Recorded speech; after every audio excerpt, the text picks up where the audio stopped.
Hello guys, this is Sushil and welcome to You Next Officer. Today I'm with a peculiar question which is slightly typical in a way that in every paper you'll find couple of questions where you tend to attempt with some controversial content that you add as part of your answer. And one such scenario is what I'm going to cover today. Because consciously attempting the answer with objectivity, as we know, we learn about objectivity in ethics, but it's easier said than that. So we need to at least show that we are able to practice that objectivity and that objective approach, at least in our answers. And another ethical value that we need to practice is non-partisanship. So, non-partisan or non-bipartisanship, whatever it is, which means don't be partial. So, this is something which very few people do, but almost everyone say. To test that, in every paper, you'll find two questions where people usually tend to enter a controversial space. So, in a recent context, as farm laws were repealed and there were movements of farmers, I got a question where we would teach you how to write it without much controversy. So, the question reads out: what are the methods used by farmer organizations to influence policymakers? As you see, their methods were influencing the policymakers either to make the laws or withdraw the laws. So this influence part is important. And how effective are the measures? They might go for strike, they might go for some other alternative means. Are they effective? Is something which we would look at. So now, without any late, let's get into answer. So now how to introduce. So all these farmer organizations, uh, okay. So before that, you have no idea about this, but you have read something. This being a question of GS complex GS2 question where it forms part of uh, pressure groups. Pressure groups are human right movements, social movements. So multiple topics are concurrent here. So question can be from either of the topics, and this kind of question could be asked, and everything sounds to be controversial. Suppose you're not strong with GS2, but you're strong with the society part of GS1, then this will form civil society. You know the reason why civil societies exist, right? Civil societies. So you can bring introduction and you can bring link from civil societies. What are civil societies? Civil societies are non-governmental, non-corporate entities, which means civil societies are neither affiliated with or funded by government nor by any corporate entity. At least on paper, which is de jure, not de facto, not the factual thing, de jure, they are not part of, or they are not anywhere related with the government or market. When I say market entities, corporate entities. So this is how you can introduce. This is crude form of mentioning the introduction, but still we would refine it and bring a proper shape as we go. Before that, let's understand what is necessity of this civil society pressure group. Okay, as we are part of democracy, what is democracy and what is core of democracy that is required, or what is required for a country to stay democratic? Voting every 5 years, is it enough? If the leader, we don't know whether he is despotic, whether he is benevolent, or mix of benevolence and despotism, with being a benevolent despot, or he can even be a tyrant. We don't know. So, as part of checks and balances, we need civil society organizations. So, those civil society organizations,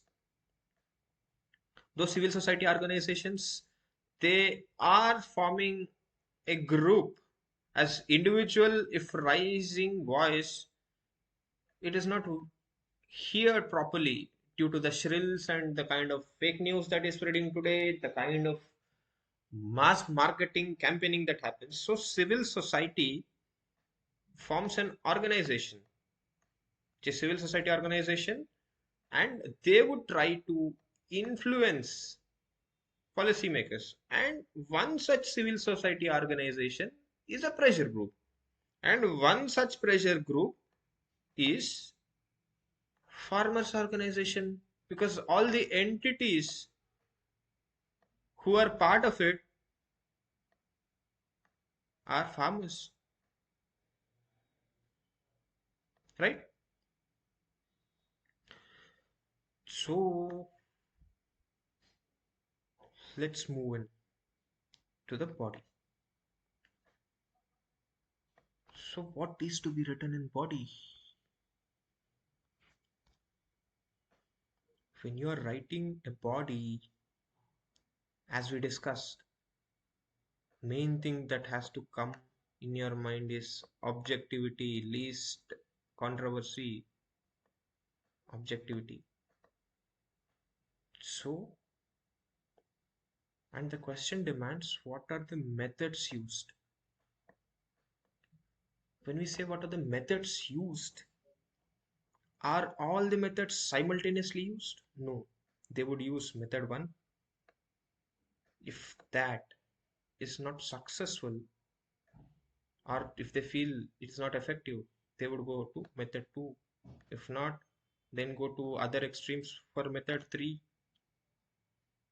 Now, we discussed a broad approach how it has to be written. Then, let's go to actual answer to see what could be a better method, because we have only 10 marks and 6-7 minutes limited space to represent it. So don't force yourself to do anything else that will be ineffective and doesn't suit the answer. So I would produce a better answer. Now if you see,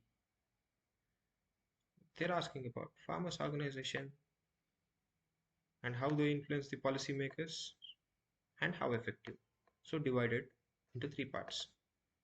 With introduction, I bought pressure groups from most important and potentially legitimate actors that promote grassroots level problems.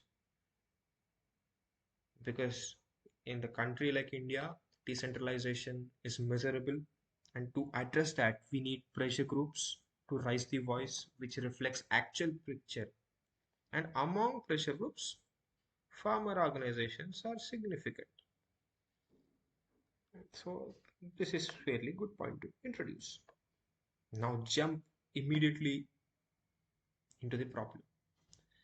Because they don't decide everything else or go for a preemptive attack, they would follow with a peaceful prayer and petitions, which will form the first method. Usually every civil society organization, every pressure group, even the farmer organizations would start with petitions and prayers. They would reach out to their MLAs, MPs, or even they would, if possible, go to meet a minister. They pray for it, they give petitions, they file an application, requesting letter. If it's accepted, then everything is happy. You can draw this flow chart with some decision mark boxes, which will add actual value to it. Don't forcefully do that. If it is suiting, then do this. If accepted, then all happy. No, they didn't accept. Then they would move to slightly more regressive, slightly radical method of protest and demonstration. Will they directly protest? No. If method one of prayers and petitions fail, then go for protesting. And again, as your your objective, you don't have any biases, you would again go for a decision box in a flowchart. Will this have any impact? Yes. If that is impacted and political parties are happy to listen to these guys, these farmer organizations, then they would include in manifesto in next elections. That's what happens. But suppose they are fighting for climate change. Do we find any uh, political party including climate change issues in their own manifesto for next elections? The answer is a zero possibility till yesterday. Don't know what happens today or tomorrow. And none of them did. Maybe some regional parties who might have not won at least one seat, and there is a disconnect between the actual problems and winning elections, so they might not. So if yes, then again, all happies they include in manifesto of next elections, that will. So if you look at that, at first place they are ready to settle amicably. If that's not happening, then they would protest and demonstrate. Maybe that might get some media attention. Then with media attention, some political party will reach out to them, either ruling party or opposition party or some other party, left, right, some other wing. They would include it in manifesto. If that doesn't happen, come on, these people need to act differently, because peaceful protests are not working, radical means are not working. Now we will influence your election. End of the day, the policy makers could only be influenced at end of, if we are not able to do anything within the time span of 5 years. Okay, we will wait for 5 years. Whenever election comes, we would show something else. This will form a vote bank. They would vote against the policy makers, and that's how anti-incumbency emerges. So anti-incumbents is emerging because you didn't listen to our prayers, you didn't pay attention, you ignored our protest and demonstration, then the anti-incumbency is inevitable. So if you look at the process which we are following now, we are nowhere subjective or with presumptions or assumptions that will affect our answers. We are putting it in a decision box, and if based on the outcomes, we are taking our next step. So this is how answers should be, which will fetch you much better marks than other guys who are not emotionally balanced or with biases or prejudice. yielding to a particular wing, left or right, or a particular political party, local, national, something else. This addresses half the answer. Now we would move to effectiveness of this. Okay, they tried three methods. What method was exceptional? What method was good? What method was ineffective? What method was utter failure is what we need to decide. And again, the question is related to farmers organizations, so we would restrict to that. And we can pass a judgment here, putting our objectivity aside. We can say it was partially success, assuming only concessional basis like loan waiver, subsidies, MSPs. Remember, nothing are statutory in nature, nothing is guaranteed. Only all these things are momentary. If government want, with according to their discretion, they can.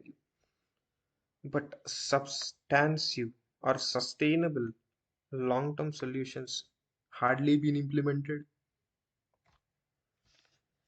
So neither district level cold storage has been established, nor agriculture marketing agencies like Turmeric Board.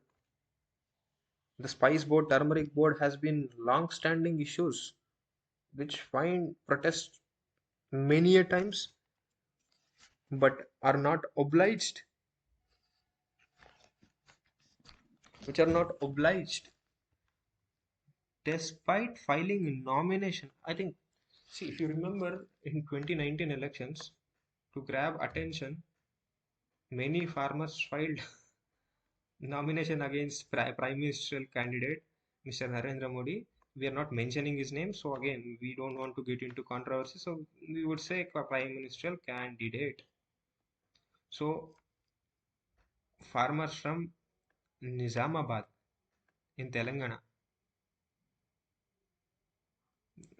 farmers from Nizamabad. Nizamabad is a district which produces 60% of India's turmeric. Single district, not even state. So they want a turmeric board there, which could address their common ailments because turmeric farmers are not super rich or anything near to that. So they want something to address their problems. So first they went for petitions, they went for protest, then they want to influence vote bank or at least gain the attention, filing nominations. Like 60-70 farmers filed nominations against uh, Prime Minister candidate Narendra Modi. They'll not win, but it is like expression of their dissent. So, though all these things happened, neither turmeric board nor any district level cold storages, nothing were implemented. So, if you look at that, I'm not getting into farm laws which are controversial, and I'm splitting the issues of farm laws and finding some nearby issues which are similar to farm laws and mentioning possibly all of them as loan waivers, subsidies, minimum support price, all these things somewhere else are related to the same laws. And I'm saying they are partially successful, and the methods that they are doing are sounding to be successful, but not completely. Okay, then let's end it on a different note by writing things which show other side of the coin. You'll find detrimental effects. So, detrimental effects are seen among farmer organizations as they affiliated with political parties, is what I say. That means I'm nowhere mentioning. So, all of us know that this farmer protests were non-political, as no, these farmer organizations, at least on paper, openly, which could be proved, they are not associated with any political party. They are completely a civil society organization. They are non-governmental, they are against government policy, and non-corporate as well. No corporate funding was received because they are against the corporatization. So you can find detrimental effects if political parties. You can include some if part if you want to modify this conclusion part. Detrimental effects are seen among organizations as they are affiliated with political parties, which will hamper their independence.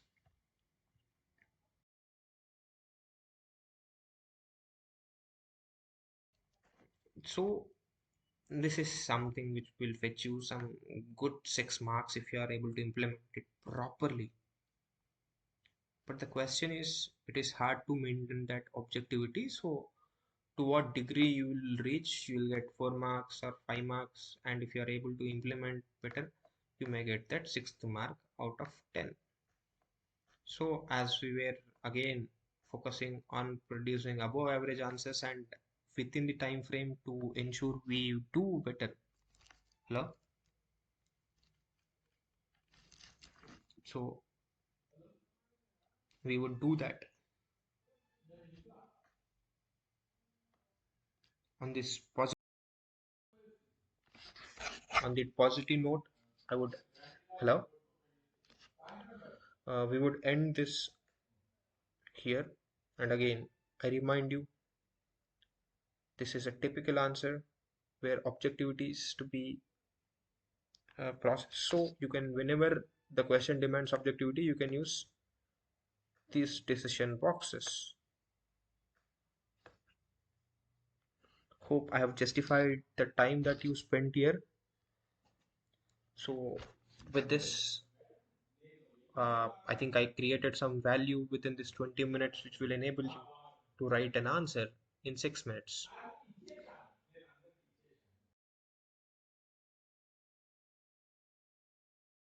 So till the time I meet you next time, bye bye.